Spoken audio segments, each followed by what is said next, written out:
नमस्कार, मेरा नाम है दिग्विजय सिंह। आपका स्वागत है गुड रिटर्न्स पर। हम बात करेंगे आज गोल्ड की, क्योंकि आगे दशहरा है, धनतेरस है, फिर दिवाली है, उसके बाद शादियों का सीजन है। ऐसे में सोने और चांदी के भाव को लेकर क्या अनुमान है? क्या आने वाले दिनों में भाव गिरेंगे या फिर तेजी जारी रहेगी? ये सब समझेंगे। आज हमारे साथ खास बातचीत के लिए जुड़ गए हैं मोतीलाल ओसवाल, फाइनेंशियल सर्विसेज के मानव मोदी जी। मानव जी, आपका बहुत बहुत स्वागत है। थैंक यू बुलाने के लिए। और आप सबको, आपके दर्शकों को नवरात्रि की हार्दिक शुभकामनाएं। आपको भी। सबसे पहले तो सर हम यही समझेंगे कि दर्शकों को भी यह सवाल रहता है कि भाई बुलियन मार्केट में इन दिनों चल क्या रहा है? लगातार तेजी देखने को मिल रही है। एग्जैक्टली हो क्या रहा है? आप बतौर एक्सपर्ट आप क्या देख रहे हैं बुलियन मार्केट में? क्या मूवमेंट है? कहाँ से जोश इतना दिख रहा है? दर्शकों को हमें भी बताइए। जी बिल्कुल। मेरे ख्याल से ये पूरा ही साल अगर आप देखेंगे सोने का ही स्वाद रहा है। अगर आप देखें, सेफ हेवन असेट कहा जाता है, तो ईयर ऑफ सेफ हेवन लग रहा है। क्योंकि ये पूरे साल में अब तक जिस हिसाब का चलन रहा है, अगर आप कॉमेक्स चार्ट की बात करें इंटरनेशनल में, तो पूरे महीने में मंथली चार्ट में सिर्फ दो ही ऐसे कैंडल है जहां पे लाल क्लोजिंग आई है, और वो भी एकदम माइनर डिप्स की। बाकी 9 महीने हो गए, सारे ही कैंडल्स ऑलमोस्ट ग्रीन खुले हैं। एमसीएक्स में भी अगर हम ड्यूटी कट वाला जो पोर्शन हटा दें, तो बहुत ही बढ़िया चल रही है। तो अगर परसेंटेज टर्म्स में देखें तो कॉमेक्स में 30% बढ़ा है गोल्ड, और सिमिलरली एमसीएक्स डोमेस्टिक फ्रंट पे 20% के आसपास हमने चाल देखी। तो हिस्टोरिक रन कह सकते हैं, क्योंकि एवरेज रन से गोल्ड बहुत बढ़िया मूव कर रहा है। तो ये जो सोने में और चांदी में जो तेजी दिख रही है, ये फेस्टिव सीजन में कितना स्वाद देगा हमारे खरीदारों को? अब चूंकि आगे दशहरा है, दिवाली है, फिर उसके बाद शादियों का सीजन शुरू हो जाएगा। तो ऐसे में सबसे पहले तो यही रहेगा कि दशहरा और दिवाली को आप के लिए आप किस लेवल पे देख रहे हैं सोने को? जी मेरे ख्याल से अगर हम थोड़े फैक्टर्स देखें, दिवाली के आसपास या दशहरा के आसपास, हाल ही में फेड ने एक रेट कट अनाउंस किया है 50 बेसिस पॉइंट्स का। तो नवंबर के आसपास यूएस इलेक्शंस के भी है। तो नवंबर की शुरुआत में ही यूएस इलेक्शंस और फेड मीटिंग दोनों ही है, और वहां पे इलेक्शंस में हमें ऑलरेडी एक 25 बेसिस की रेट कट का अनुमान फैक्टर इन होते हुए दिख रहा है। ये साल में टोटल दो फेड की मीटिंग है, एक नवंबर और एक दिसंबर की।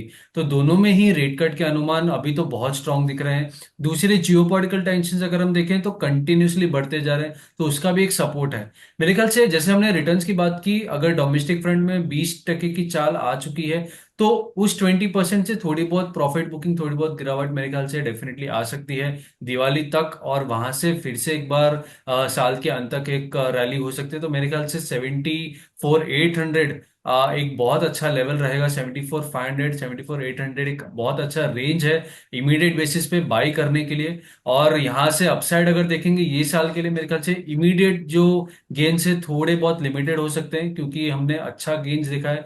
और नेक्स्ट ईयर में वापस एक रैली देखे तो इमीडिएट में 77, 200 एक बहुत अच्छा ऊपर में लेवल है, जहां तक सोना ये साल तक हम आता हुआ देख सकते हैं। तो ये दशहरा और ईयर एंड का हो गया। अगर मैं शादियों का सीजन का अगर शुरू देखें तो क्या महंगाई मिलेगा कि थोड़ा बहुत सस्ता? आप बता रहे हैं कि थोड़ा कंसर्न है जो। तो क्या वेडिंग सीजन में भी ऊपर भाव पे ही मिलेंगे या थोड़ा डाउन होगा? प्रॉफिट बुकिंग दिखेगी सोने में? मेरे ख्याल से प्रॉफिट बुकिंग वारंट है, क्योंकि कोई भी एसेट आप देख लीजिए, इक्विटी हो, गोल्ड सिल्वर हो, हम्म। या कोई भी एसेट हो, वन वे रैली कोई भी एसेट नहीं देता है। और अगर वन वे हम्म। रैली है तो कहीं ना कहीं वो शायद थोड़ी डरावनी चीज हो सकती है। हम्म। लेकिन वन वे रैली के बाद थोड़ी बहुत गिरावट आती है, तो सारे ही मार्केट पार्टिसिपेंट्स के लिए एक अच्छी बात है। और गोल्ड में भी ऐसा लग रहा है थोड़ी बहुत गिरावट आ सकती है, लेकिन डेफिनेटली हम काफी ऊपर के रेंज में आ चुके हैं। तो यहाँ से अगर मैं 1,000 रुपए के फॉल की बात करूँ, तो शायद फिजिकल मार्केट में इतना वो उसका इम्पैक्ट ना दिखे, बट डेफिनेटली हम एमसीएक्स या फिर ईटीएफ या कोई अदर इन्वेस्टमेंट टर्म्स की बात करेंगे, तो दैट 1,000 रुपी फॉल एक थोड़ा बड़ा मार्जिन हम प्ले कर सकते हैं उसमें। तो ये फेड जो सेंट्रल बैंक है अमेरिका अमेरिका का, वहाँ और अपने आरबीआई के जो मीटिंग है, इन इन ट्रिगर्स के अलावा और किन ट्रिगर पे नज़र होगी बुलियन मार्केट की, खास करके ग्लोबल और डोमेस्टिक फ्रंट की बात करें तो? जी बिल्कुल। मेरे ख्याल से आपने आरबीआई की बात की है, तो आरबीआई एक इकलौता मेजर सेंट्रल बैंक है। अगर हम फेड ईसीबी और बीओई को लिस्ट में रखे, तो आरबीआई एक इकलौता सेंट्रल बैंक है जिसने अब तक एक रेट कट अनाउंस नहीं किया है। और वो व्याजबी भी है, क्योंकि अगर आप देखें इन्फ्लेशन और ग्रोथ दोनों को ही बैलेंस करना है। तो बाकी देशों में ग्रोथ कंसर्न्स थोड़े बढ़ रहे थे, इंडिया की जो ग्रोथ की कंसर्न्स है वो शायद इतनी नहीं है। इन्फ्लेशन को भी दायरे में रखते हुए आरबीआई गवर्नर ने वो स्टांस लिया है। हमें अब ये देखना है कि यूएसडी आईएनआर ये साल में 1% से डेप्रिशिएट हो चुका है। अब अगर रेट कट होती है तो उस डेप्रिसिएशन का भी इम्पैक्ट हमें शायद डोमेस्टिक फ्रंट पे ऊपर की तरफ शायद मिल जाए। वो एक फैक्टर हो गया। दूसरा एक फैक्टर है, अपार्ट फ्रॉम जो हम फेड के अलावा जो हम बात करेंगे, जियो पॉलिटिकल टेंशन बहुत ही ज्यादा फोर फ्रंट पे है। Israel, specially middle east, Israel, Hamas और बाकी जो देश है नेबरिंग ईरान, इनकी जो चलन है वो अगर एस्केलेट होती है यूएस और बाकी देश के इंटरवेंशन के साथ, तो मेरे ख्याल से वो एक बड़ा मैटर हो सकता है जो गोल्ड को आगे के स्तर पे लेके जाने की क्षमता रखता है। मेनली अगर हम देखें तो दो ही बड़े फैक्टर हैं, जो सेंट्रल बैंकों का मूवमेंट और जो मिडिल ईस्ट में कंसर्न चल रहा है, जो टेंशन एक्सलेट हो रहा है उसका। तो सर अभी जैसे अगर डोमेस्टिक फ्रंट में बात करें तो आरबीआई की एमपीसी मीटिंग अभी चालू है, 9 अक्टूबर को ब्याज दरों पर फैसला आएगा। ज़्यादातर अनुमान यही है कि इस बार भी लगातार 10वीं बार ब्याज दरों को स्थिर रखा जा सकता है। फैसले को तो उतना हम लोग डिपेंड नहीं रहेंगे, क्योंकि ज़्यादातर अनुमान यही है कि भाई स्थिर ही रहेंगे। लेकिन जो कमेंट्री होगी उसका कितना इम्पैक्ट देख सकता है, क्योंकि मुझे लग रहा है कि आगे आने वाले दिनों में ज़्यादातर एक्सपर्ट भी यही कह रहे हैं कि अगले अगले पॉलिसी मीटिंग में दरों को घटाना शुरू कर सकता है आरबीआई। आप इस मूव को कैसे देख रहे हैं बुलियन मार्केट के लिहाज से? मेरे ख्याल से दो चीज को ध्यान में रखना जरूरी है जब हम इंटरेस्ट रेट या कोई भी सेंट्रल बैंक की बात करते हैं। एक तो वो इन्फ्लेशन और ग्रोथ के फोरकास्ट कैसे दे रहे हैं। अगर उन, भले वो इंटरेस्ट रेट अनचेंज रखें, लेकिन फोरकास्ट में अगर थोड़ा कम या ज्यादा अनुमान वो करते हैं, तो वो कहीं ना कहीं मार्केट को ज्यादा इम्पैक्ट करता है इंटरेस्ट रेट चेंज के अलावा। और दूसरी चीज है मेरे ख्याल से कि आज के स्तर में हम जो इंपोर्ट्स की बात करते हैं, ओवरऑल डेफिसिट्स की बात करते हैं, तो गोल्ड की अगर मैं बात करूं तो गोल्ड और सिल्वर दोनों में ही हमारे देश की ये साल की इंपोर्ट बहुत ही बढ़िया रही है। गोल्ड की 400 टन की इंपोर्ट, 400 से ज्यादा ही टन की इंपोर्ट 9 महीने में आ चुकी है। चांदी की भी 5,000 टन से ज्यादा इंपोर्ट आ चुकी है। तो अगर ये इंपोर्ट ड्यूटी का डेफिनेटली कहीं ना कहीं इम्पैक्ट हो सकता है, नहीं, लेकिन ओवरऑल डेफिसिट में कैसे इसका असर पड़ेगा, अपनी हमारी जो बैलेंस शीट है इंडिया की, वो बैलेंस शीट में कैसे उसका चेंजेस होगा, वो भी थोड़ा एक देखना जरूरी है। इसीलिए अब से इंटरेस्ट रेट का चेंज थोड़ा मुझे लगता है मार्केट एंटिसिपेट कर रहा है। लेकिन जैसे मैंने कहा, इन्फ्लेशन थोड़ा कंट्रोल में है, लेकिन ग्रोथ भी अपना, हमारा जीडीपी स्टेबल है, तो इंटरेस्ट रेट कट की जल्दी आरबीआई शायद ना करे। तो ये तो फैक्टर्स रहे। अब अगर हम अपने दर्शकों के लिहाज से पूछें कि अभी चूंकि खरीदारी का मौका है, शुभ मुहूर्त आने वाले हैं अच्छे सोने में निवेश के लिए। अभी चूंकि महंगा महंगा बहुत मिल रहा है सोना, तो रिटेल निवेशकों को आप क्या सलाह देंगे, किस ऑप्शन पे जाना चाहिए? फिजिकल और ये जो ऑप्शन होते हैं अपने पास, तो किस तरह की सलाह देंगे आप, किस तरह के ऑप्शन पे ज़्यादा फोकस करना चाहिए निवेशकों को? बिल्कुल, मेरे ख्याल से सोने में जो निवेश करने के प्लेटफॉर्म्स है हमारे पास, वो काफी डाइवर्स है। कुछ समय पहले तक हमारे पास एसजीबी एक ऑप्शन था। अगर मैं बात करूं जो एक्टिव निवेश ऑप्शंस हैं, ईटीएफ एक बहुत बढ़िया चैनल है जहां पे हम निवेश कर सकते हैं। थोड़ी फ्लेक्सिबिलिटी भी रहती है। डेरिवेटिव मार्केट जो एमसीएक्स प्लेटफॉर्म पे हमें मिलता है। और थर्डली जो फिजिकल मार्केट है। तो ये तीन मेरे ख्याल से हमारा जैसा रिस्क प्रोफाइल है या हमारा जैसा कैपिटल है, वो हिसाब से हम डाइवर्सिफाई कर सकते हैं पोर्टफोलियो को। फिजिकल मार्केट में थोड़े एडेड कॉस्ट डेफिनेटली आ जाते हैं। तो जैसे आपने मेंशन किया, शादियों का सीजन भी आएगा, तो ज्वेलरी के लिए फिजिकल से बेहतर और कुछ नहीं है मेरे ख्याल से। लेकिन प्योरली अगर इन्वेस्टमेंट टर्म्स में देखना है, तो डेरिवेटिव एमसीएक्स प्लेटफॉर्म पे या ईटीएफ एक बहुत बेहतर प्लेटफॉर्म है। सही बात है।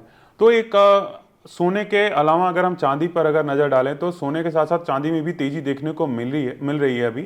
आगे किस तरह का लेवल आप देख सकते हैं? क्योंकि स्पेशली अगर हम फेस्टिव सीजन के लिहाज से ही बात करें, तो दशहरा और दिवाली तक या साल के अंत तक के चांदी के लिए आप क्या लेवल देख रहे हैं? जो जो अभी इंडस्ट्रियल डिमांड है वो किस तरीके का है चांदी को लेकर, या रिटेल निवेशकों को लिए क्या लेवल आगे आने वाले दिनों के में बहुत अहम रहेंगे? बिल्कुल, मेरे ख्याल से चांदी में जो रैली आई है काफी देर से शुरू हुई। चांदी में हम हम्म। सब यही सोच रहे थे कि कहीं ना कहीं चांदी भी वो पकड़ तेज करेगी अपनी, और अंत में हमें वो दिखा भी। 35% की रैली हमने ऑलरेडी वाईटीडी बेसिस पे देखी है कॉमेक्स पे। तो चांदी में थोड़ा जो फॉल है वो मुझे लगता है कि तेज आता है, और जो चढ़ाई होती है वो भी तेज आती है। तो यहाँ से जो मैं लेवल देख रहा हूँ, मेरे ख्याल से इमीडिएट बेसिस पे 88,500 का एक लेवल है। मेरे ख्याल से वो एक बहुत अच्छा सपोर्ट है। अगर वहां तक आता है, बहुत ही बढ़िया लेवल होगा बाइंग करने के लिए, चाहे वो एमसीएक्स पे हो चाहे वो फिजिकल मार्केट में हो। और ऊपर के स्तर में मेरे ख्याल से हम अगर साल एंड की बात करें तो जो ऑल टाइम हाई है 97,000 के आसपास, वहां पे एक बार क्लोजिंग देख सकते हैं। मेरे ख्याल से लॉन्ग टर्म लेवल्स की भी हमने पिछले कुछ समय में हमारी लॉन्ग टर्म रिपोर्ट्स रिलीज की है। मेरे ख्याल से वो हम्म। लेवल्स भी हम डिस्कस कर सकते हैं। निवेश के लिहाज से अगर मैं दोनों दोनों मेटल्स में अगर बात करूं तो शॉर्ट टू लॉन्ग टर्म के लिए आपकी टॉप पिक क्या रहेगी, सोना रहेगा या चांदी रहेगा? किस मेटल पे ज्यादा भरोसा आप जता रहे हैं? लॉन्ग टर्म अगर मेरे ख्याल से 1 या 2 साल के आप टाइम फ्रेम के हिसाब से देख रहे हैं, मुझे लग रहा है कि जी जी। इंक्रीमेंटली सोने में जो गेन्स थे ये साल में बहुत हाँ। बढ़िया गेन्स देखे हैं। लेकिन हम्म। चांदी में मेरा बेट थोड़ा ज्यादा रहेगा।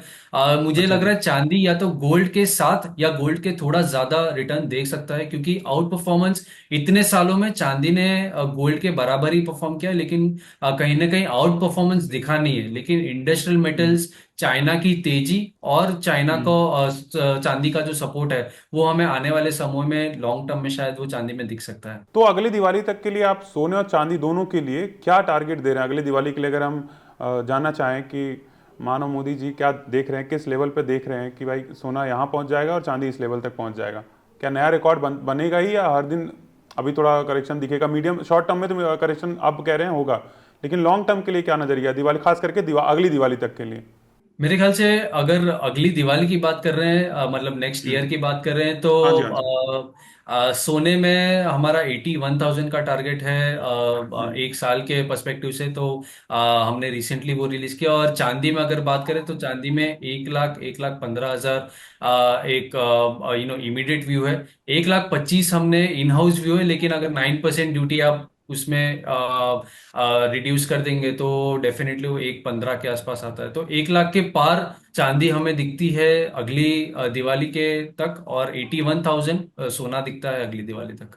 तो मानो मोदी जी ये कह रहे हैं कि शॉर्ट टर्म में थोड़ा करेक्शन सोने में दिख सकता है, लेकिन लॉन्ग टर्म के लिए सोना चांदी दोनों तेजी दिखा सकते हैं। तो मानो सर, बहुत बहुत धन्यवाद आपका हमसे जुड़ने के लिए। Thank you very much sir. Thank you.